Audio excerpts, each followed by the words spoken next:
ஆதன் news நேயர்களுக்கு வணக்கம். நான் பத்மாவதி. விரிவான செய்திகளை பார்ப்பதற்கு முன் தலைப்புச் செய்திகளை பார்க்கலாம்.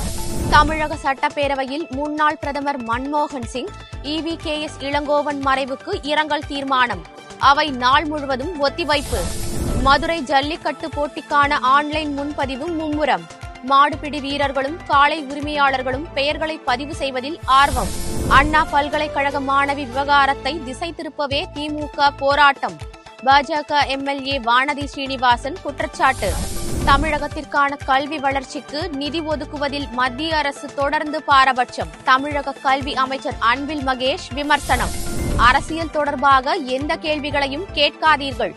செய்தியாளர்களிடம் கோபத்தை வெளிப்படுத்திய நடிகர் ரஜினிகாந்த். சாலையில் திடீரென பற்றி எரிந்த சிலிண்டர் வாகனம். சங்கரன் கோவில் பகுதியில் பரபரப்பு.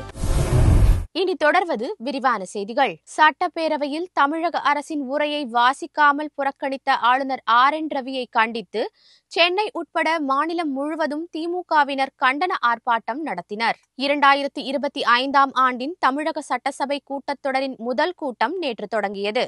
சட்டசபைக்கு வருகை தந்த ஆளுநர் RN ரவி தமிழ்த்தாய் வாழ்த்துடன் தேசிய கீதம் பாட வேண்டும் என்று கூறியும் சபாநாயகர் மறுத்ததால் சிறிது நேரத்திலேயே அரசின் உரையை வாசிக்காமல் சட்டசபையில் இருந்து புறப்பட்டுச் சென்றார். ஆளுநரின் இந்த நடவடிக்கைக்கு முதலமைச்சர் MK ஸ்டாலின் உட்பட பல்வேறு தரப்பினரும் கடும் கண்டனம் தெரிவித்திருந்தனர்.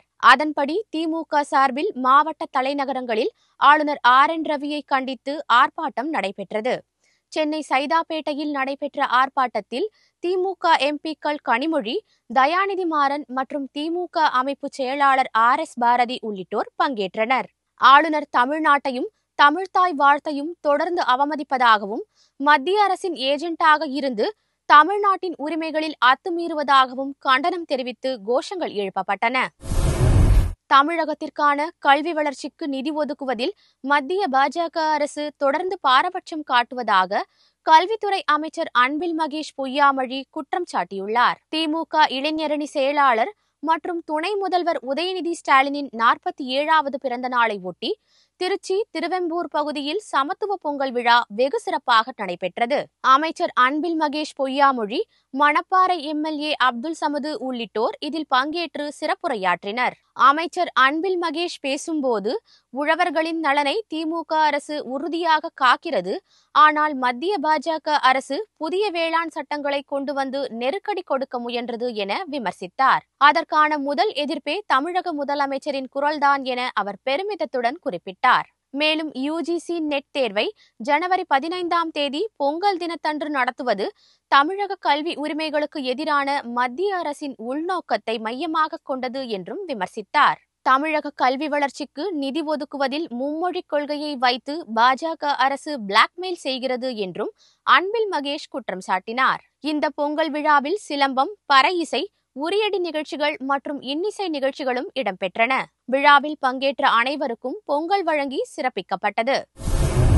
எதிர்க்கட்சித் தலைவர் இன்று சட்டப்பேரவைக்கு வந்து தனது கடமையை ஆற்றியிருக்க வேண்டும் என தமிழக காங்கிரஸ் கமிட்டி தலைவர் செல்வ பெருந்தகை தெரிவித்துள்ளார். தமிழக சட்டப்பேரவையில் இன்று முன்னாள் பிரதமர் மன்மோகன் சிங், ஈரோடு கிழக்கு தொகுதி சட்டமன்ற உறுப்பினர் EVKS இளங்கோவன் மறைவுக்கு இரங்கல் தீர்மானம் நிறைவேற்றப்பட்டதாக கூறினார். இதற்காக காங்கிரஸ் சட்டமன்ற உறுப்பினர்கள் அனைவரும் கருப்பு பேட்ஜ் அணிந்தபடி சட்டப்பேரவைக்கு வருகை தந்ததாகவும் தெரிவித்தார். முன்னாள் பிரதமர் மன்மோகன் சிங் உதவியால் பல்வேறு திட்டங்கள் தமிழகத்திற்கு கிடைத்திருக்கின்றன என சுட்டிக்காட்டிய அவர், தமிழுக்கு செம்மொழி அந்தஸ்து கிடைக்க காரணமாக இருந்தவரும் மன்மோகன் சிங் என அவர் தெரிவித்தார். மெட்ரோ ரயில் உள்ளிட்ட பல்வேறு அடிப்படை கட்டமைப்புகளோடு தமிழகம் திகழ்வதற்கும் அவர்தான் காரணம் என்று செல்வ பெருந்தகை புகழாரம் சூட்டினார். அப்படிப்பட்ட ஒரு பெரும் தலைவரின் இரங்கல் தீர்மானம் பேரவையில் கொண்டுவரப்படும் போது எதிர்க்கட்சித் தலைவர் எடப்பாடி பழனிசாமி அவையில் இல்லாதது சரியல்ல என்றும் விமர்சித்தார்.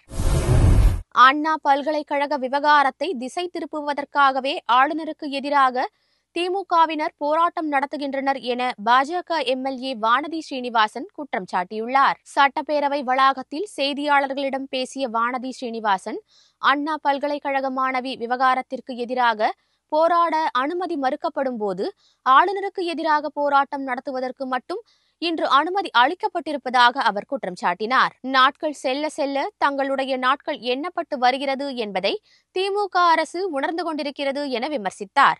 எமர்ஜென்சி காலத்திற்கு மீண்டும் தமிழக மக்களை திமுக அரசு எடுத்து செல்கிறது என வானதி ஸ்ரீனிவாசன் விமர்சித்துள்ளார். முன்னாள் பிரதமர் மன்மோகன் சிங், ஈரோடு கிழக்கு தொகுதி எம்எல்ஏ EVKS இளங்கோவன் ஆகியோரின் மறைவுக்கு தமிழக சட்டப்பேரவையில் இன்று இரங்கல் தீர்மானம் நிறைவேற்றப்பட்டது.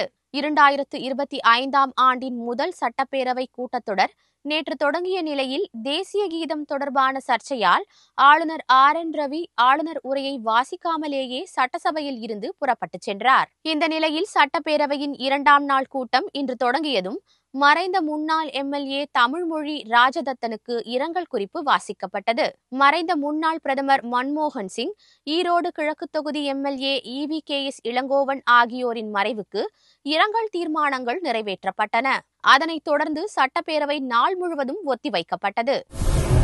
கூலி திரைப்படத்தின் 70% பணிகள் முடிவடைந்து இருப்பதாக நடிகர் ரஜினிகாந்த் தெரிவித்துள்ளார். தாய்லாந்து செல்வதற்காக சென்னை விமான நிலையம் வந்த அவர் கூலி படம் குறித்த கேள்விகளுக்கு பதிலளித்தார்.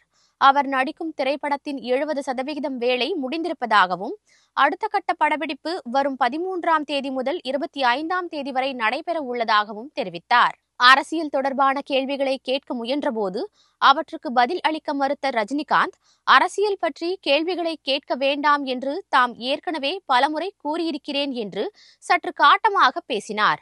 மேலும் அப்போது அங்கிருந்த ரசிகர்கள் சிலர் அவரை வாழ்த்தி உரக்க சத்தமிட்ட போது அதற்கும் ரஜினிகாந்த் எதிர்ப்பு தெரிவித்தார். கரூர் மாவட்டத்தை சேர்ந்த முன்னாள் VCK நிர்வாகி ஒருவர் குண்டர் சட்டத்தில் கைது செய்யப்பட்டுள்ளார். கரூர் மாவட்டம் பஞ்சம்பட்டி அழகாபுரியை சேர்ந்த சேகர் லாரி உரிமையாளரின் ஓட்டுநரை மிரட்டி VCK முன்னாள் நிர்வாகியான ராஜா மற்றும் அவரது கூட்டாளிகள் பணம் பறிக்க முயன்றிருக்கிறார்கள். கட்சிக்கு நன்கொடை என்ற பெயரில் 30,000 ரூபாய் பணம் கேட்டு மிரட்டியதால் அதற்கு பயந்து போன ஓட்டுநர் பழனிசாமி 4,000 ரூபாய் கொடுத்து இருக்கிறார். இது தொடர்பான புகாரின் பேரில் வெள்ளியணை போலீசார் ராஜாவை கைது செய்து சிறையில் அடைத்தனர். அவருக்கு எதிராக ஏற்கனவே பல்வேறு குற்றச்செயல்கள் தொடர்பான வழக்குகள் நிலுவையில் உள்ளதால் கரூர் மாவட்ட காவல் கண்காணிப்பாளரின் பரிந்துரையை தொடர்ந்து மாவட்ட ஆட்சியர் தங்கவேல் உத்தரவின் பேரில் ராஜா குண்டர் தடுப்பு சட்டத்தின் கீழ் கைது செய்யப்பட்டு திருச்சி மத்திய சிறையில் அடைக்கப்பட்டார். மதுரை மாவட்டத்தில் பொங்கல் பண்டிகையை முன்னிட்டு நடைபெறும் உலக புகழ்பெற்ற அலங்காநல்லூர், பாலமேடு, அவனியாபுரம் ஜல்லிக்கட்டு போட்டிகளில் கலந்து கொள்ளும் மாடுபிடி வீரர்களுக்கும் காளை உரிமையாளர்களுக்குமான ஆன்லைன் முன்பதிவு விறுவிறுப்பாக நடைபெற்று வருகிறது. பொங்கல் திருவிழாவின் முக்கிய அம்சமாக வரும் 14ஆம் தேதி அவனியாபுரத்தில் ஜல்லிக்கட்டு நடைபெறும். அதற்கு அடுத்த நாளான மாட்டுப்பொங்கல் அன்று பாலமேட்டிலும், காணும் பொங்கல் தினத்தன்று அலங்காநல்லூரிலும் ஜல்லிக்கட்டு போட்டிகள் நடைபெறுவது பாரம்பரிய வழக்கமாகும். பல்வேறு கட்டுப்பாடுகள் மற்றும் உரிய விதிமுறைகளை பின்பற்றி அரசு அதிகாரிகளின் கண்காணிப்புடன் இந்த வீர விளையாட்டு நடத்தப்படுகிறது. இந்த போட்டிகளில் பங்கேற்கும் வீரர்கள் மற்றும் களமிறக்கப்படும் காளைகளுக்கான முன்பதிவு நேற்று தொடங்கியது. madurai.nic.in என்ற இணையதளம் மூலம் போட்டியாளர்கள் தங்கள் பெயர்களை முன்பதிவு செய்து வருகிறார்கள். இன்று மாலை 5 மணி வரை முன்பதிவு செய்யலாம் என அறிவிக்கப்பட்டு இருக்கிறது.